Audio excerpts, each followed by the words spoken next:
Let's start off today with a quiz. Ready? Here it is. What do these three things have in common? The Avengers, the Cleveland Cavaliers, and Maroon 5. Now, to begin with, they're all groups, right? But they're not just a random collection of people. Each group is made up of individuals united by a common goal. So the Avengers, they're focused on taking down anyone who threatens our world. The Cavaliers are focused on dominating every other team in the NBA, and then Maroon 5 is focused on, well, I'm not sure, being Adam Levine's side gig from The Voice, I guess? Iron Man does a pretty good job defeating villains during his free time on his own. But when the stakes are high and the bad guys are intergalactic aliens, it helps to have Hulk and Thor by your side. LeBron James, this dude is generally unstoppable. He is a superstar. But he can't win championships by himself. He tried that, and it didn't work. He needs a team to do it. Adam Levine is pretty successful on his own, but he needs Maroon 5 because actually he does fine by himself, so never mind that example. My point is this: no matter what the goal is, working on it together gives you a greater chance of success, and that's what we're going to talk about in the next couple of weeks. Of course, just being in a group doesn't guarantee success, right? Sometimes sports teams totally bomb. Group projects, they become miserable because of the group you're in, not necessarily the project. Why? Because there's a difference between just being in a group and working as a group. Being in a group doesn't guarantee success in anything, but working as a group, working together, can be a game changer. It's because every successful group is built on one essential component: unity. We can all agree that unity, working together, and being for the people in your group is a good thing, right? But while we would all agree unity is good, we often don't experience it every day in life. Maybe you're on a soccer team where everyone wants to be the star. Or maybe you've seen a cheerleading squad where people literally hate each other. Maybe you've even noticed that in your own group of friends, there's a lack of unity. That people are totally for each other to their faces, but not as much behind each other's backs. Maybe you've also noticed that a lack of unity happens in the church. In fact, sometimes it doesn't feel much different than school. Why? The most obvious reason is that we're all pretty different. Most of us share one faith in Jesus, but we all have different likes and dislikes. So it makes sense that it can be tough for different people to get on the same page about anything, even their faith. Another reason church can feel fragmented: people have trouble agreeing on what Christianity should look like. Churches baptize differently, they celebrate communion differently, and they do mission trips differently. We may have one faith, but it plays out differently for everybody. And finally, we can lack unity because we're all at different places in our relationship with God. At times, this can even create a sense of competition. Whether it's in athletics, grades, performing, or even our faith, we like being better than other people. It makes us feel better about ourselves. So whether you've been in church forever or you've been brand new to church, I'm guessing you've seen this. And no matter what you think about faith, I'm guessing something doesn't feel quite right about it. There's something in you that thinks this isn't how church is supposed to be. But this lack of unity isn't how it's always been with Jesus' followers. In fact, for the next few weeks, we're going to be talking about how the church got started. Now, many of you know the story of Jesus dying and then coming back to life. But for the next few weeks, we're going to look at what happened next, and specifically how Christianity and the church as we now know it got started. When you look at the beginning of the New Testament, there are 4 books with 4 guys' names on them: Matthew, Mark, Luke, and John. But they aren't books about those guys. They're historical documents written by those guys about what happened when Jesus was here. And by the way, that's why it seems like the first 4 books repeat themselves a bit. It isn't 4 different stories, but it's 4 guys telling the same story of Jesus, but highlighting different things that stood out to them. Then one of them, Luke, wrote a part 2 to his book. It's called Acts. It gives us a glimpse into what life was really like in the very beginning of Christianity. So in chapter 2 of Acts, Luke describes it this way. They, the church, devoted themselves to the apostles' teaching and to fellowship, to the breaking of bread and to prayer. Okay, so far so good, right? We're here, check.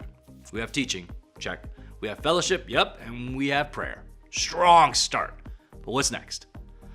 All the believers were together and had everything in common.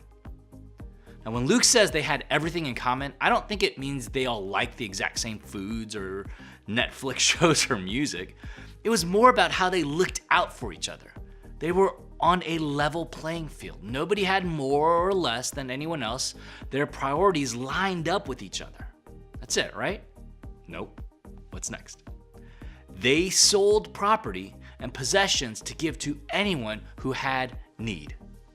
Okay, that seems a little extreme. Maybe you're thinking, I can't imagine selling my Xbox and giving the money to somebody else in my small group. And I totally get that. But that's exactly what the early Christians actually did. They gave up what they had to make sure everybody had enough. And it goes on. Every day, they continued to meet together in the temple courts.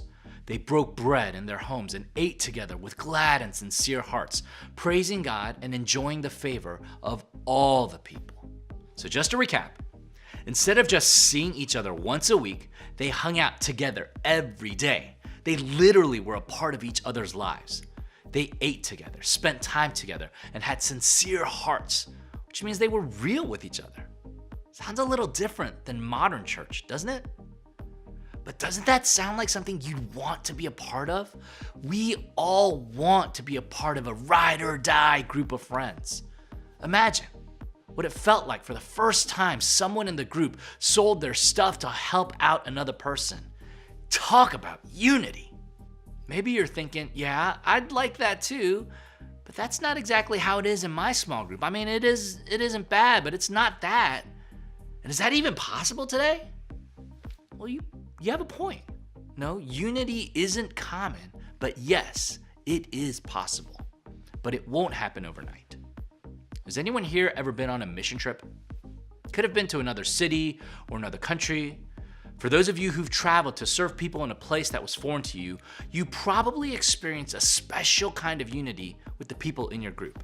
It's weird, because even though you may have slept on the floor or worked 12 hours a day in the hot sun or ate nasty food, you still somehow thought that was the best week of my life.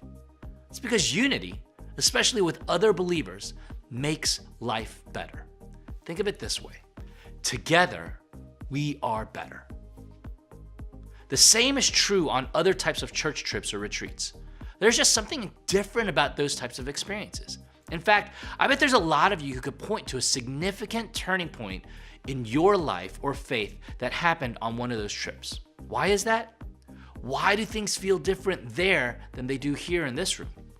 Well, on mission trips and church or camps or retreats, we see each other every day, not just once a week. We talk to each other between church services. We eat together and we would hang out together. We would share our stuff with each other. I mean, who hasn't had to borrow something on a trip? In other words, on mission trips and church camps or retreats, we discover what the church has been experiencing since the very beginning. Church is better when we're part of each other's everyday life and not just Sunday life.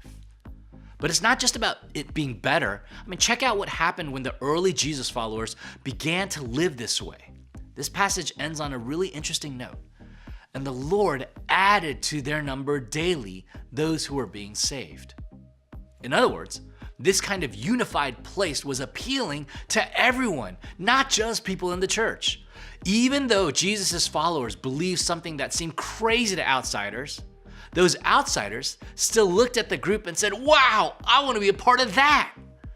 Having that kind of unity here may be simpler than you think. How do we do it? Well, number one, show up. Now, I know that sounds pretty obvious, but the truth is, it's hard to be unified with people you don't see that much. So just showing up here each week is a huge deal. And don't just show up physically, but be here mentally as well. I know you've had a lot going on, but when you're mentally present in small group, when you show up and open up and care about people in your group, it makes a huge difference. Number 2, sit with each other. It's easy and natural for us to sit with our own groups and never really interact with anybody else. But what would happen if you just sat next to or talked to somebody you don't normally talk to? They might really appreciate it. As we get to know more people outside of our normal circles, our entire group might be more unified. And finally, talk to each other at school too. It's weird to be friends with someone in one place and totally ignore them, or worse, talk bad about them somewhere else. That's especially true when it comes to fellow Jesus followers.